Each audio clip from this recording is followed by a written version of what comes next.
रामलाल जी शर्मा पूर्व में विधायक रहे हैं और वर्तमान में हमारे प्रदेश के प्रवक्ता हैं।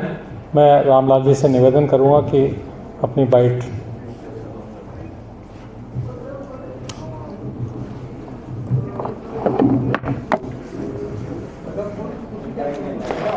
कुर्सी थोड़ी सी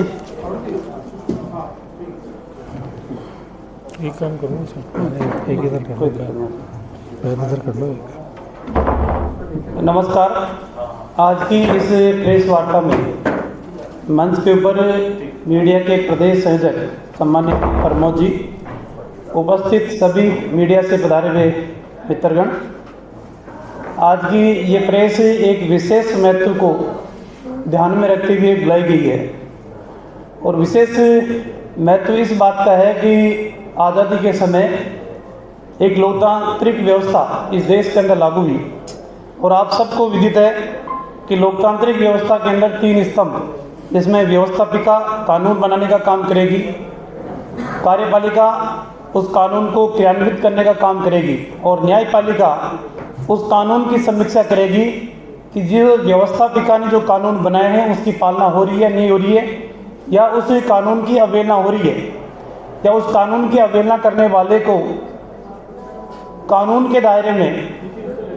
उसको सज़ा का प्रावधान भी नियुक्त किया गया कि न्यायपालिका सज़ा दे सकती है। लेकिन दुर्भाग्य इस बात का कि राजस्थान प्रदेश की राजनीति के अंदर वर्तमान के इस दौर के अंदर अपनी सस्ती लोकप्रियता प्राप्त करने के लिए, सोशल मीडिया के ऊपर अपने फॉलोवर्स बढ़ाने के लिए राजनीतिक क्षेत्र में काम करने वाले लोग भी इस तरीके की बयानबाजी करते हैं जो कानून सम्मत नहीं है, व्यवहारिक नहीं है, नीतिगत नहीं है, नैतिकता के अनुकूल नहीं है और यहाँ तक कि मानवता के अनुकूल भी नहीं है। ये बात बिल्कुल सत्य है कि राजनीतिक क्षेत्र के अंदर जनता के मुद्दों को लेकर सरकार का ध्यान दिलाना राजनीतिक व्यक्ति का नैतिक धर्म है। राजनीति के अंदर जनता के मुद्दों के लिए संघर्ष करना यह भी नितांत आवश्यक है, लेकिन राजनीतिक मुद्दों के आधार के ऊपर सिर्फ अपनी सस्ती लोकप्रियता प्राप्त करना ये कतई उचित नहीं है। विगत दिनों के अंदर 4 घटनाएं ऐसी घटित हुई जो राजनीति को शर्मसार करने वाली घटनाएं, जिनको हम कह सकते हैं या जिनको हम ये भी कह सकते हैं कि राजनीति में इस तरीके का चरित्र कोई सहन नहीं करता, कोई बर्दाश्त नहीं करता, क्योंकि वर्तमान में प्रदेश के अंदर कार्यपालिका का काम करने वाले कोई विदेशों से आए हुआ व्यक्ति नहीं है, या कार्यपालिका का काम करने वाला किसी के प्रति कोई द्वेषता भाव रखकर अपने कार्य को अंजाम देने वाला भी नहीं है। वो अपने कर्तव्यों का पालन करता रहे और अन्य राजनेता उस व्यक्ति के कार्य में व्यवधान पैदा करे, उस व्यक्ति को सार्वजनिक स्थान के ऊपर ऐसे लज्जित करने का काम करे जो कोई भी व्यक्ति उसको बर्दाश्त नहीं करता। मैं चारों घटनाओं का जिक्र करूंगा। किसी सार्वजनिक मुद्दे को लेकर जन भावनाएं अगर उस सार्वजनिक मुद्दे से जुड़ी हुई है तो निश्चित रूप से नेता को अपना पक्ष प्रशासन के सामने भी और सरकार के सामने भी रखने की नैतिक जिम्मेदारी रखना भी चाहिए। लेकिन उस सार्वजनिक मुद्दे को कानून हाथ में लेते हुए बाड़मेर के किसी जनप्रतिनिधि के द्वारा इस तरीके का कृत्य करना कि कानून को बाधा पैदा करे और बाधा पैदा करने के बाद में सोशल मीडिया के ऊपर उसकी रील जारी करके और अधिकारियों को मनोबल को डाउन करने का काम करे, ये उचित नहीं है। नागौर के नेताजी के द्वारा ये कहना कि वो तो एक ही थप्पड़ मारी है, मैं होता तो 4 मारता। राजस्थान के अंदर कभी भी इस प्रकार का वातावरण बना नहीं है। राजस्थान में पक्ष भी रहा है, विपक्ष भी रहा है, सरकारें बनी भी है, सरकारें बिगड़ी भी है, सरकारें परिवर्तित भी हुई है, सरकारें अलग अलग दलों की आई भी है, लेकिन कभी किसी को राजनीतिक द्वेषता के आधार के ऊपर व्यक्तिगत हमले करने का अधिकार कोई नहीं देता। लेकिन जिस तरीके से व्यक्तिगत हमला करने के लिए सरकार को कोई मानने के लिए तैयार नहीं हो, व्यक्ति को मानने के लिए तैयार नहीं हो, उनकी व्यक्तिगत जीवन और जिंदगियों के बारे में टीका टिप्पणी करते रहे, मेरे ख्याल से ये उचित नहीं है। तीसरी घटना, जिस तरीके से प्रशासनिक अधिकारी के ऊपर हमला करना और रील बनाकर उसको सोशल मीडिया के ऊपर डालना और अपनी सस्ती लोकप्रियता प्राप्त करना। आपने तो अपना काम कर दिया, लेकिन क्या आपने ये सोचा है कि आपके इस भावुकतापूर्ण निर्णय के उपरांत कितने लोगों को कानून के दायरे के अंदर आपने सड़कों पे उतारने पे मजबूर किया। और आज ऐसे वो युवा साथी जो भावुकता में आकर सड़कों के ऊपर उतर के कानून को अपने हाथ में लिया, आज कानून अपने दायरे के अंदर कार्रवाई कर रहा है, तो क्या भविष्य के अंदर उनका भविष्य सुरक्षित रह पाएगा? नेता को कम से कम इतना भी चिंतन और मनन इस बात का करना चाहिए कि मेरे इस कृत्य से किन लोगों के परिवारों के ऊपर, व्यक्तिगत जीवन के ऊपर कैसा प्रभाव पड़ने वाला है। और एक नेताजी जो अपने आप को राष्ट्रीय नेता कहते हैं,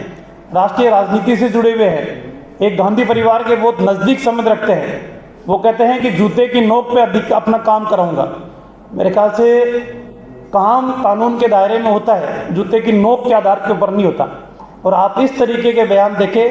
समाज में वैमनस्यता पैदा करने का काम कर रहे हैं, समाज में द्वेषता पैदा करने का काम कर रहे हैं, लोगों को गुमराह करके उनको मुद्दे से भटकाने का काम कर रहे हैं। इसलिए राजस्थान की राजनीति हमेशा पाक साफ रही है, सुचिता की राजनीति रही है। हमेशा एक दूसरे का विचारधारा के आधार के ऊपर, मुद्दों के आधार के ऊपर, सिद्धांतों के आधार के ऊपर हमने हमेशा मुकर होकर अपनी बात कही है। लेकिन कभी भी किसी भी दल और किसी भी नेता के बारे में व्यक्तिगत लांछन लगाने का काम कभी नहीं किया। लेकिन दुर्भाग्य आज इस बात का कि कुछ नेता अपने स्वार्थों की पूर्ति करने के लिए, अपने आप को बड़ा बनाने के लिए दूसरों के बारे में ऐसी टीका टिप्पणी करे, वो शोभनीय नहीं है। तो मेरा आज की इस प्रेस के माध्यम से उन नेताओं से भी मैं इतना विशेष रूप से कहना चाहूँगा कि कृपा करके आप अपने शब्दों को मर्यादा के अंदर कहें तो वो ज़्यादा ठीक रहेगा। मर्यादाओं से बाहर जाकर निकलने की कोशिश करोगे तो समाज उसको स्वीकार नहीं करेगा, और जिनके बारे में आप टीका टिप्पणी कर रहे वो भी कभी स्वीकार नहीं करेंगे।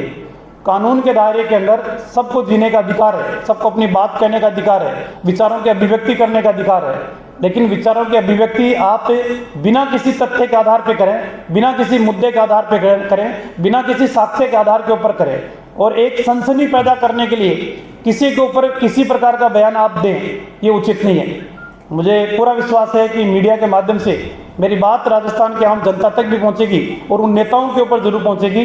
जिन नेताओं के बयानों की वजह से प्रदेश के अंदर आपसी भाईचारा और आपसी सौहार्द बिगाड़ने की स्थिति के अंदर है। कृपा करके उन लोगों से भी मैं निवेदन करना चाहूँगा कि नेताओं के उन भाषणों के अंदर, उन बातों के अंदर, उन नारों के अंदर आप अपने आप को कानून के दायरे में रहकर ही अपना जीवन यापन करें। कानून से बाहर निकलकर आप कोई कृत्य ऐसा करोगे तो उसका खामियाजा भी आपको भुगतना पड़ेगा। इसलिए मेरा निवेदन है